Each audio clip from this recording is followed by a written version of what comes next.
Hello, all of my crafty friends. Thank you so much for joining me today at Pretty Pink Craft Room. I have something to share with you today. Some looking for some feedback and some suggestions and some comments, which would be greatly appreciated. But before we get started, I want to give a special heartfelt thank you to Julie from Camelia Craft Designs. I watch her channel so often, so many videos. I love watching her channel. I love the way she works, and how she does her projects is so awesome that I just watch it all the time. But recently she gave me a shout out in one of her videos, and it was completely unexpected. It was amazing. I felt so thankful and grateful and privileged that she first took the time to watch one of my videos and to adapt it to something even more beautiful that she's done, a recent project and video that she's done, and to acknowledge my project as well. So thank you so much. And thank you to the new subscribers who have come to my channel as a result of the shout out that Julie gave. So thank you so much to all of you. I've been getting some comments and some feedback about how to make the channel better and things that I can do, and I greatly appreciate it all. Although I may have been crafting for quite a bit of time, I'm very new to YouTube and making these videos, and so any feedback that I can receive is greatly appreciated, and I do take it to heart and want to do better in my videos too. So today I had something interesting. So I was going to Dollar Tree to get a gift bag for a wedding project. Now, I always feel a little bit embarrassed buying gift bags because I can literally make my own gift bags with all the craft paper I have here. And I have on occasion, but sometimes I'll just go and say, oh, it's only $1. Let me go and just get this gift bag. So that's what I did today. Went to Dollar Tree to find this gift bag for a wedding present. While I was there, I saw these gift bags too. And I thought they were so cute. I mean, and the gold foil on them, I hope the camera is picking that up. The gold foil on them, the color, the color on it was amazing. And this one has silver foil on it, if you can kind of see that too. So I'm looking at them and I'm staring at them. They don't fit my wedding gift at all. I wasn't going to pick them up for that purpose. But I said, what if I could turn these into the covers for a journal? So you guys, that's what I'm going to try to do this evening, is try to turn this into the cover of a journal. And I'd love your feedback as to whether you think this was worth it, whether you think this was a good thing to do, what your thoughts and your opinions on it would be awesome. So I'm going to do this one because I'm in love with that burgundy color and that gold foil on it and everything. I really want to try this one first. So that's what I'm going to do. I already have some lightweight chipboard cut, and these are just cut at 5.5 by 7.5, and then I have a spine that's a 2-inch spine. So let's go ahead and see if we can make this happen. And you guys, this is really strange for me because normally when I do my projects, I already have it already mapped out of what I'm gonna do, how I'm gonna do it, what's all involved, all of that. I usually have it all planned and ready to go. So this is gonna be a bit different and a bit challenging for me to do this from scratch, but I am willing to give it a try. I may have to pause the video every now and again to take care of some things around the house, but I'm still going to give this a try. So let's see how we can do it. So the first thing I think I'm going to do is I'm going to remove this little plastic hook that they use to put the bag or hang the bag on the hook. So hopefully I can do this without tearing up everything. Okay, yeah, there we go. Okay, so don't need that, so I'm going to discard that. I do want to keep this ribbon though. I think this ribbon can be used on the project or somewhere in the journal. So I do want to keep that. So the best way I think I can keep that is to take my scissors, make sure I'm still in frame here, and I'm just going to cut to open up that space and do it without cutting the ribbon itself.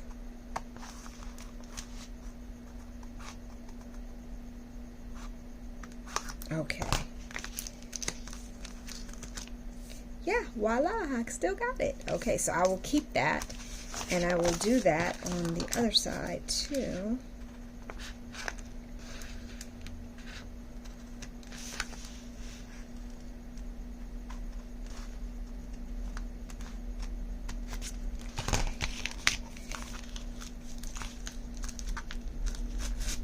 Yeah, I think this would be cool for a bow somewhere on the project, but we'll see how that works out. Okay, so now that I've done that, I think what I want to do, oh, there's this little really lightweight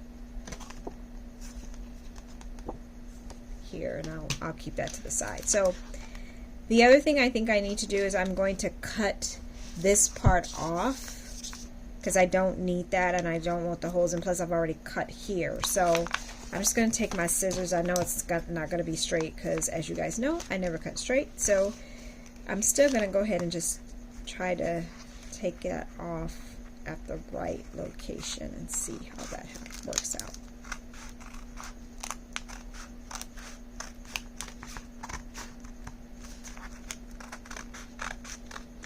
Okay. So yeah, I don't want to keep this at all. So I know some of you guys are like, no, don't throw that away, you can use it, but no, I'm gonna throw that away. Sorry, you guys.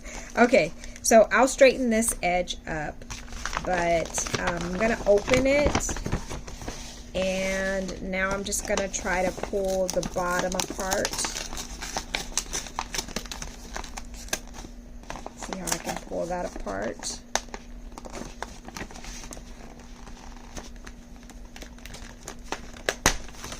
Okay.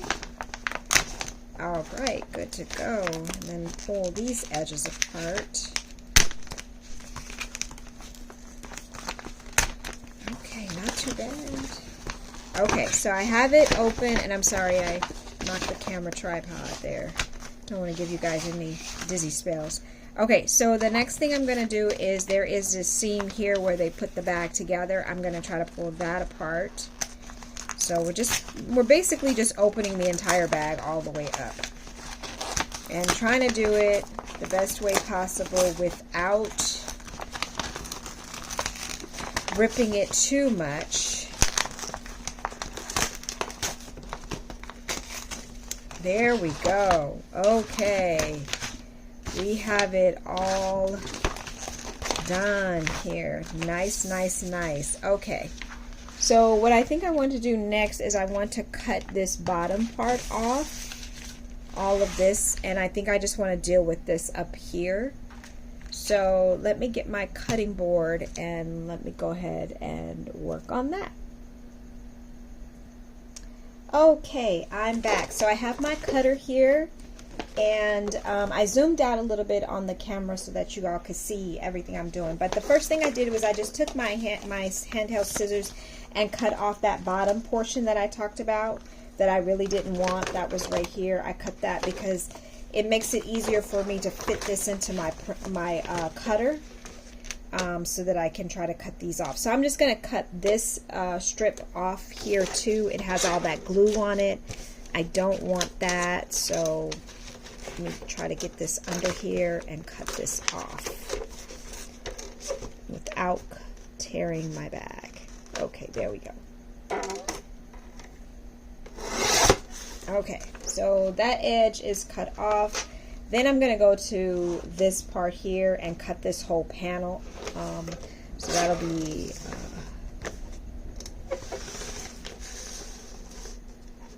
another part I can cut.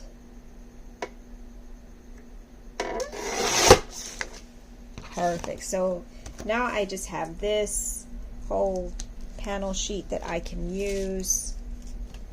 And this section, which was the side of the bag, I'm going to cut that off, but I'm wondering if I could probably use that to make some embellishments. Maybe not to use in this particular album because it probably would be too matchy-matchy, but maybe in another album that has similar colors, I probably could use it there. So I'm going to go ahead and cut that side off.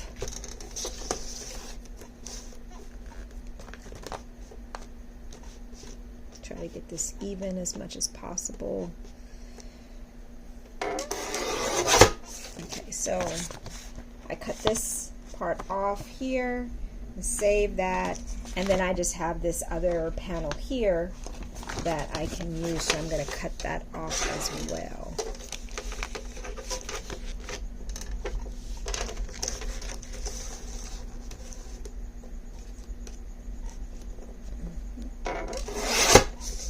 Okay, so I'll save that too.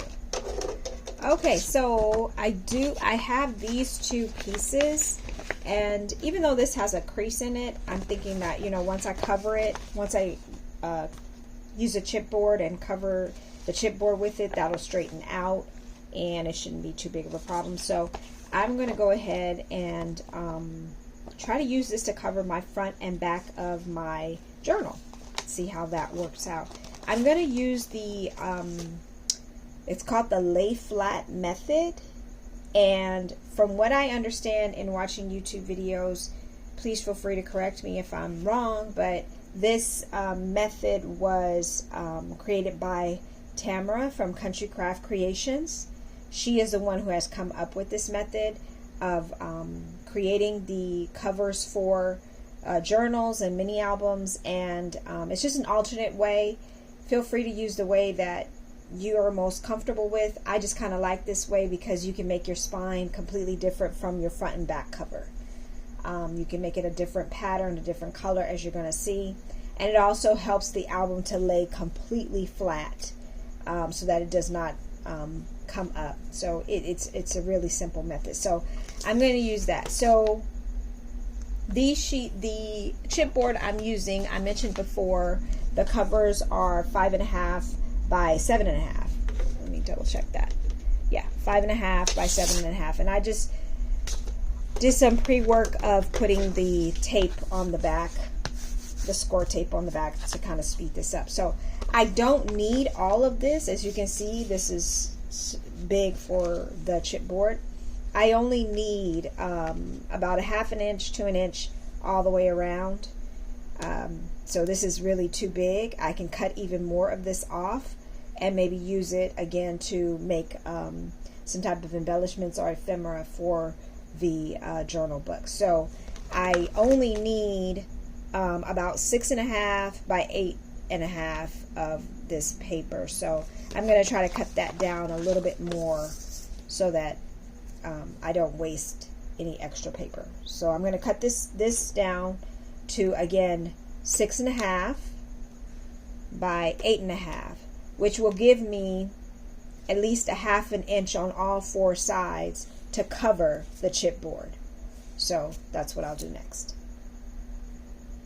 Okay, so we've cut our paper down to 6.5 by 8.5. And if you take your chipboard and just do a dry fit, you'll notice that if you lay it against there, there's enough space for 1/2 inch on all 4 sides. And that's pretty much how much you need to cover that chipboard so that there is no extra bulk. But I mean, you really don't have to worry about it with this. This is thinner. It's not bulky cardstock, so you shouldn't have to really worry about that problem. That wouldn't be a problem with this type of paper anyway. So I'm going to now remove the wrapping from this score tape, and then we'll go ahead and lay it down onto our sheet here. So let me get my utensil.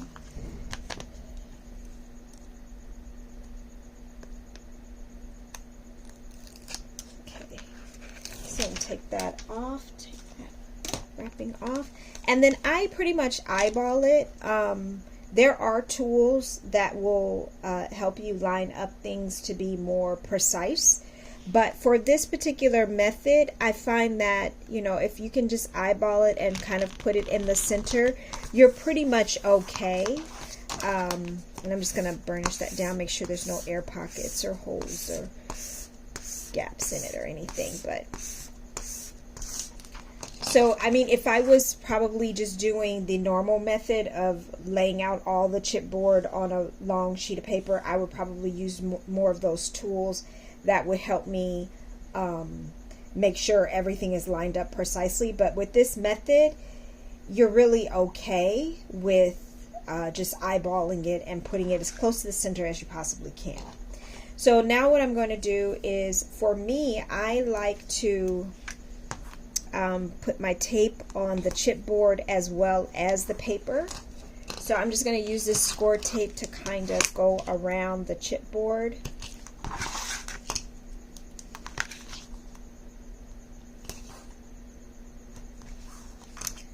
Cover all that up.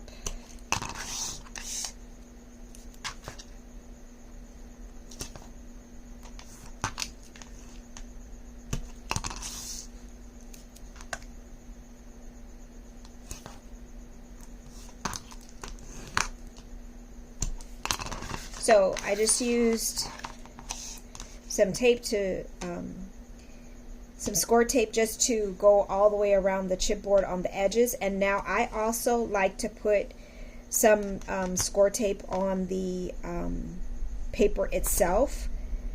I just don't want that to come up at all. I never want that to happen, so I just do double work of putting that on there. Now you can also use wet glue here if you have a very strong wet glue like art glitter glue. I have at times used art glitter glue to make the covers, but I think I just feel a lot more comfortable and secure when I use the score tape. I really like that. Okay, so now, of course, I'm sure many of you have already seen this done before, but now we will miter the edges so that we can lay it all flat. Now, I sometimes do eyeball it. I just make sure when I cut that I leave a little bit here on the edges to make sure that the corner is covered. So you can certainly just kind of eyeball it and make sure I'm in frame here and just cut that, and see how I just left a little bit right there on the edge so that the edge is covered too. But there's also these tools that are on Etsy that I bought long time ago that can help you if that's if you would like more assistance in mitering, because I know when I first started crafting, that was one of the things I was like, oh my gosh, am I cutting it right? Am I cutting too much? Am I, making sure everything is done? So there's tools like this out there that you can use. And again, I bought it so long ago off of Etsy. I'll try to link it if I find it, but they really are just called bookbinding tools. So they can help you miter too if you so choose, but I'm just going to eyeball it.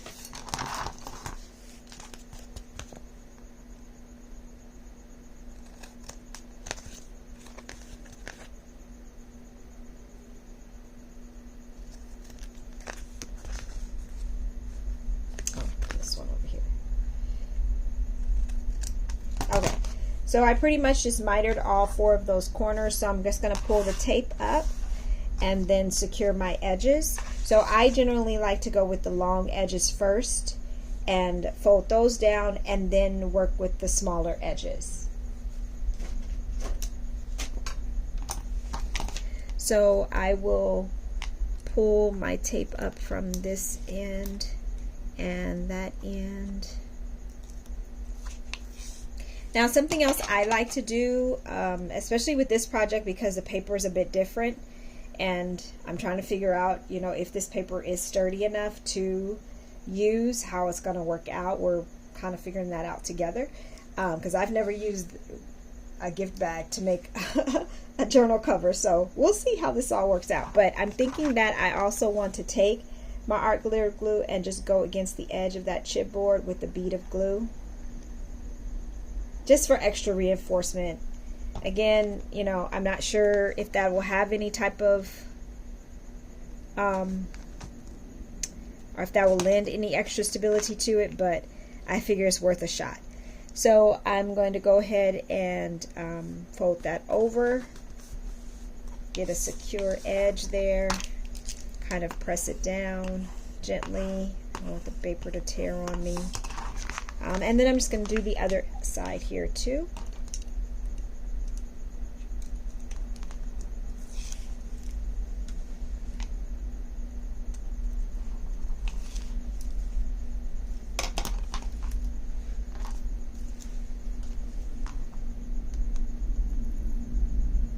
Little bead of glue there. And what you see me doing here too is just kind of working the paper, kind of getting the paper gently used to what I want it to do, so it can kind of form in the way I want it to. So I'm just doing that and then folding over, getting it tightly wrapped around that chipboard, and then creasing it down.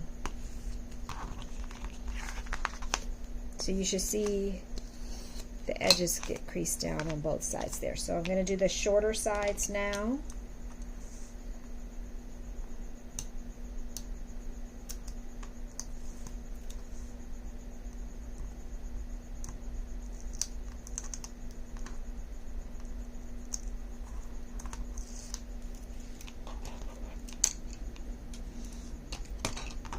And then I'll add that bead of glue here.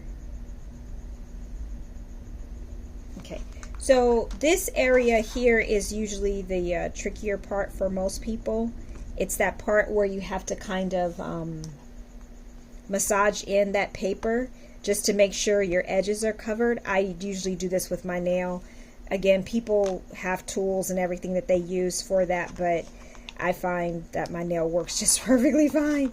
So again, I'll massage that paper in. And then if I find I need to massage the paper in a little bit more, then I'll do that. I'm trying to remember to stay in frame for you guys. And then fold that over. And as you can see, it forms the edges there around the chipboard. Now, it has happened to me before where there's a little bit of an overhang on the corners here, and that's not a problem. It can all be fixed. Everything can be fixed. You just cut a little bit off. And it'll be perfectly fine. It'll work for you. So it's not an end all to the project.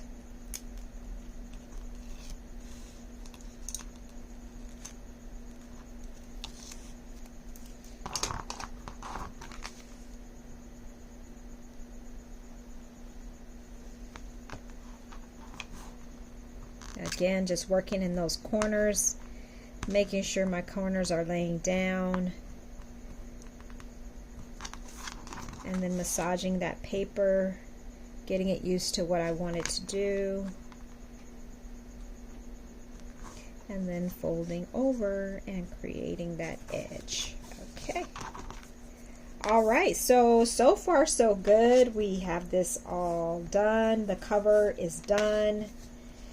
It's wrapped around all four sides. So I'm just going to do the same exact thing with the other piece of chipboard, and I will be right back. Okay, so I've done both of my covers here.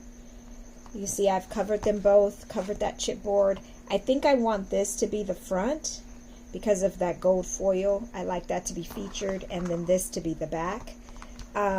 But yeah, no cracking, no tearing or anything. I didn't know if it would. I tried to be as gentle as possible, but you know, at a certain point you want to make sure it's not cracking on the edges or anything like that, and it held up. So I think we're good to keep going. So I'm going to now work on my spine. So my spine again is this 2 inches by 7.5. I did go ahead and tape it. And so in order to do the lay flat method, your piece of paper, you want to give yourself enough room on both sides and top and bottom. So what I'd like to do is I like to give myself a full inch on each side, and then 3/4 of an inch up top. So this is 2 by 7.5. So this piece of paper measures 4 by 9. I believe it's 9. Let me double check that. Yep, 9. Okay, perfect. So again, I measured this at 4 by 9. I thought this might be a good complement because again, it has that gold foil on it too. So I thought it might be a good complement for the spine. So in order to cover this, again, I'm just going to remove the backing from this tape, and I'm going to eyeball it and try to center it as best as I possibly can. Of course, without tearing the chipboard. Oh, don't want to tear the chipboard. Okay.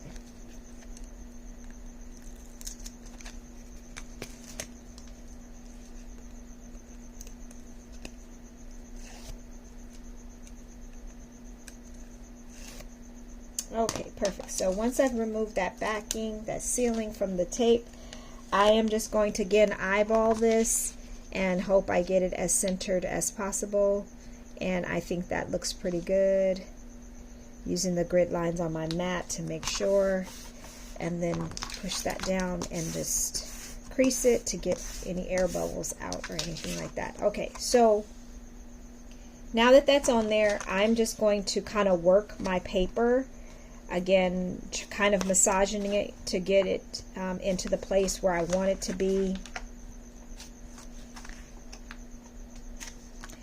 And doing that, you know, not too forcefully, but still a little firm to make sure the paper can go to where I want it to be lined up at. So on this part, I usually do use the glue. I use the tape on the top and bottom of the chipboard.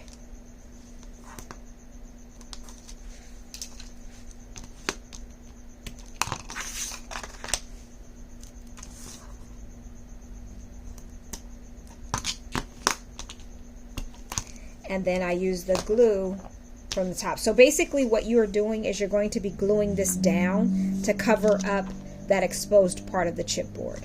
So that's what we're doing right now. So I'm just going to apply glue and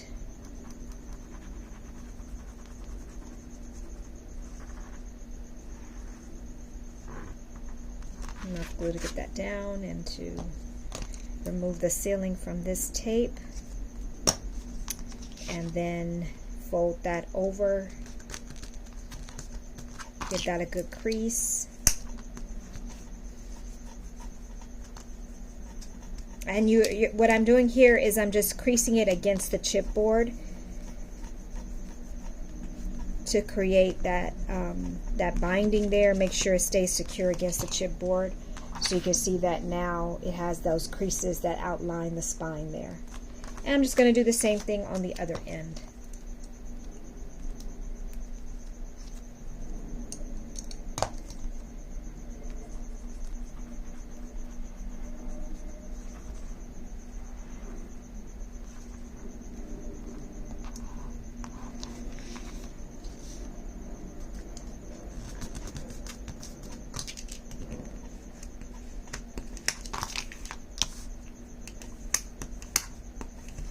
Okay, so I'm going to give that a little bit of time to mold and dry before we apply it to our spine, our front and back covers. But you can kind of see how where this is all going.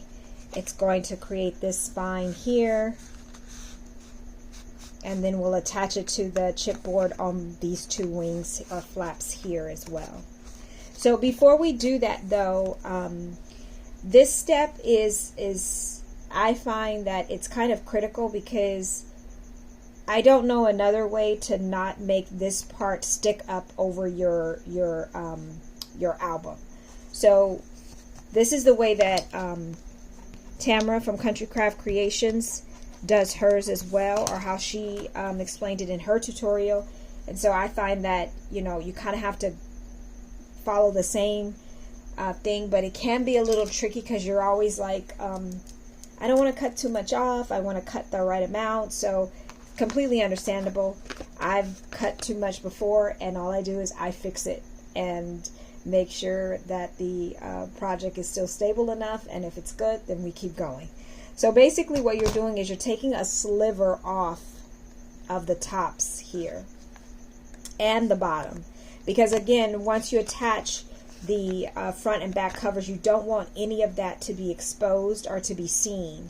So you have to cut just a sliver of it off, and you kind of have to do it a little bit away from the edge of the chipboard, if that makes sense. So I'll try to show you in frame here as much as I possibly can. So I'm coming a little bit away from the chipboard and angling my scissors and making sure that I'm just taking a sliver of that off.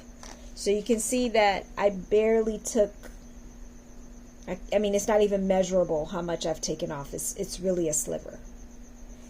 And as you do a dry fit, I always recommend doing a dry fit. You may discover that, oh, I need to take a little bit more off. But I've usually found that if I just angle it and just take a little bit here, then, and actually I took a little bit more there than the other one, but that's okay. It is perfectly okay. It'll still be fine.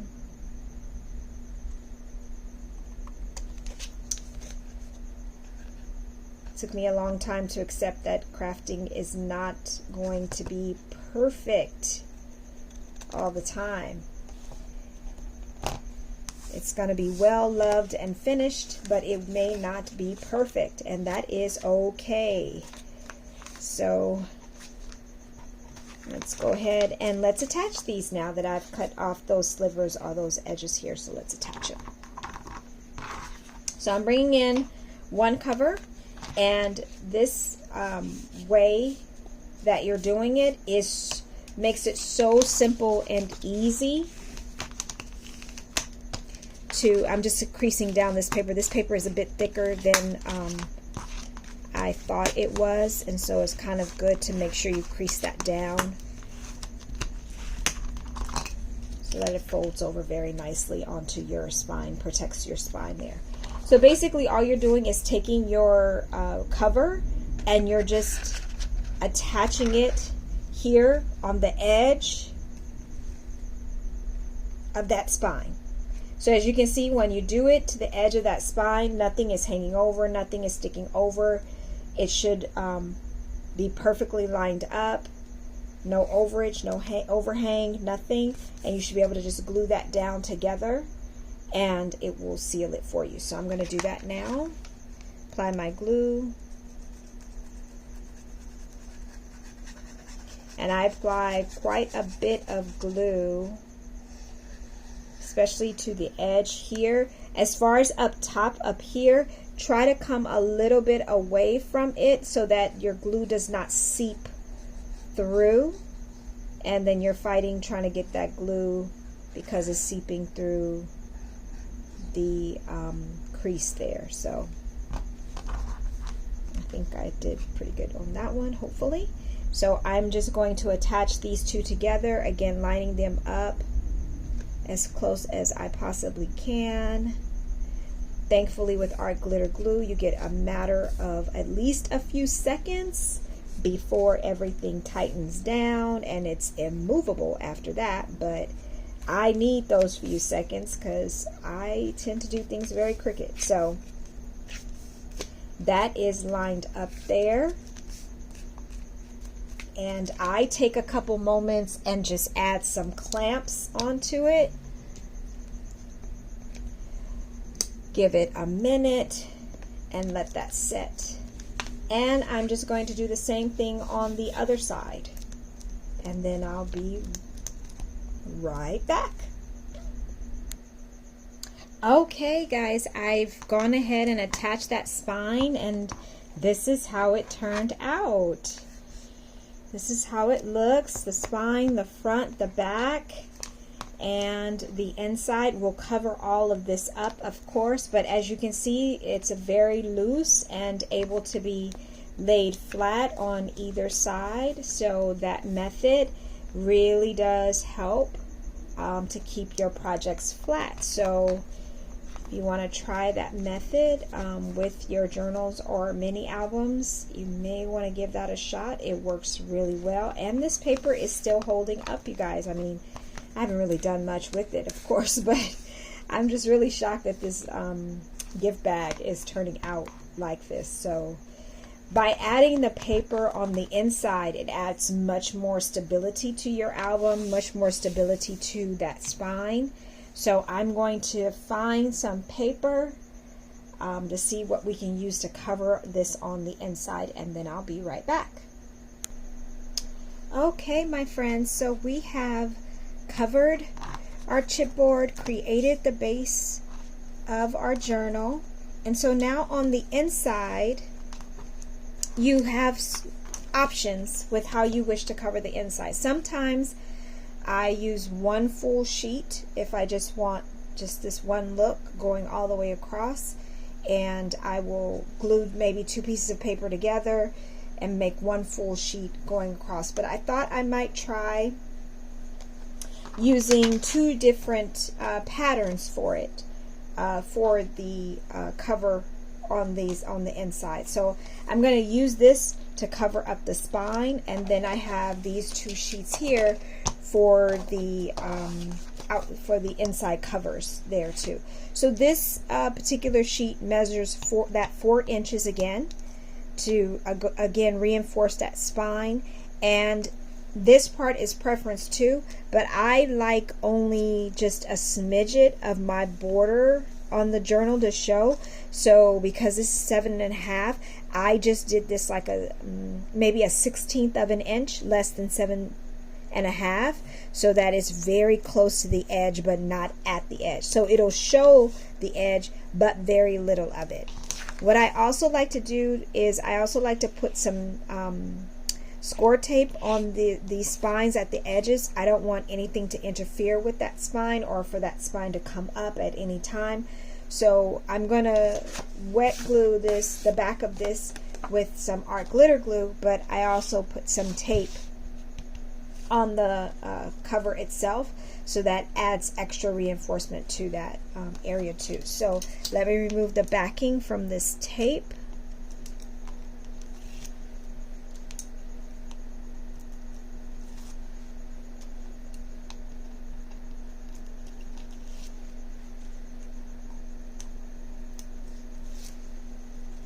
And then I'm going to add my wet glue to this, and I did ink the edges of this so that the white wouldn't show, and what I used to ink it was this distress ink entitled Gathered Twigs.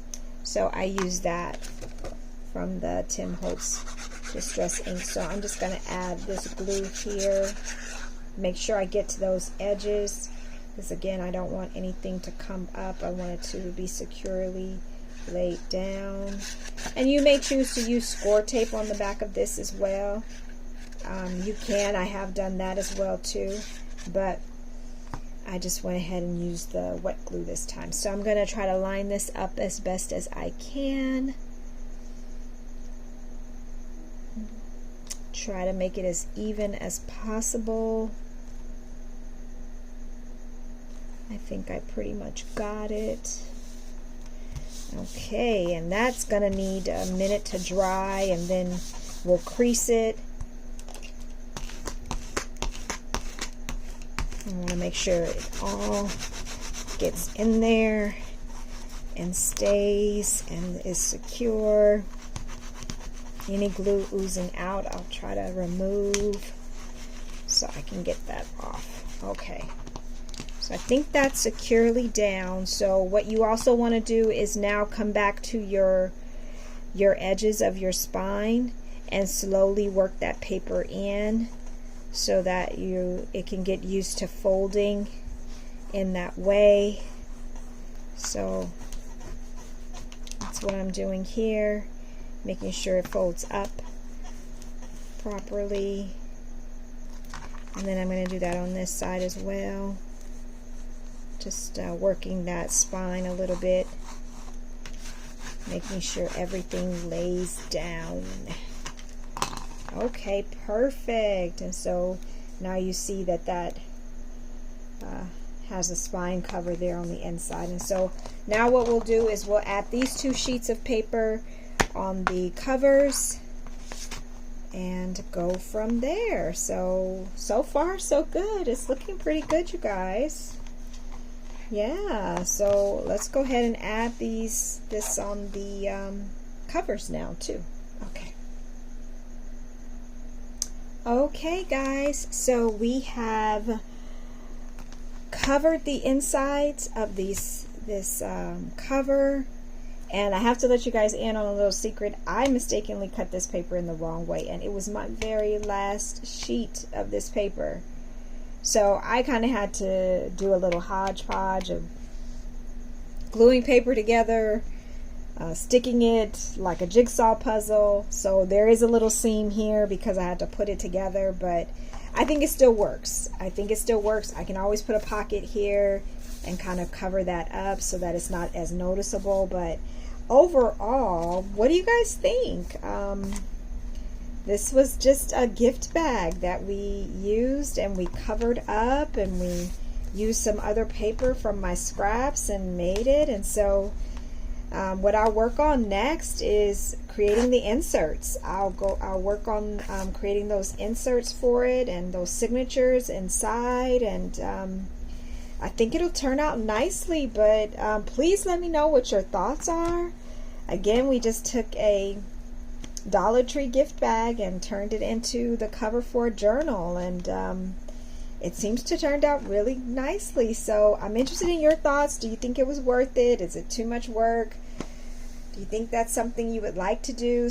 Maybe at times you may see these pretty gift bags in Dollar Tree and wonder if they could be used for something else. So maybe this is an idea that you can use to create yourself a journal with it, a journal cover with it, instead of just giving it as a person for a gift. Get yourself an extra copy and make yourself a pretty journal cover. So please guys, let me know your thoughts on it. Hopefully when I finish decorating it, putting it together, I'll be able to do another project share and show you guys how it all looks. But until then, thanks again so much for spending this time with me.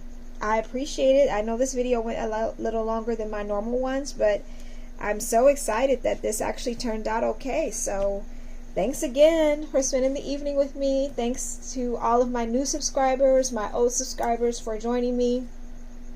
If you are new to the channel, hopefully you may consider subscribing and joining me for more videos that I post, more ideas, more things to try with crafting. And again, please comment, like if you like the video, comment, feedback, all of that is so greatly appreciated. I am so grateful for this crafting community, so thank you guys for all that you do, and until next time, I will see you soon. Bye.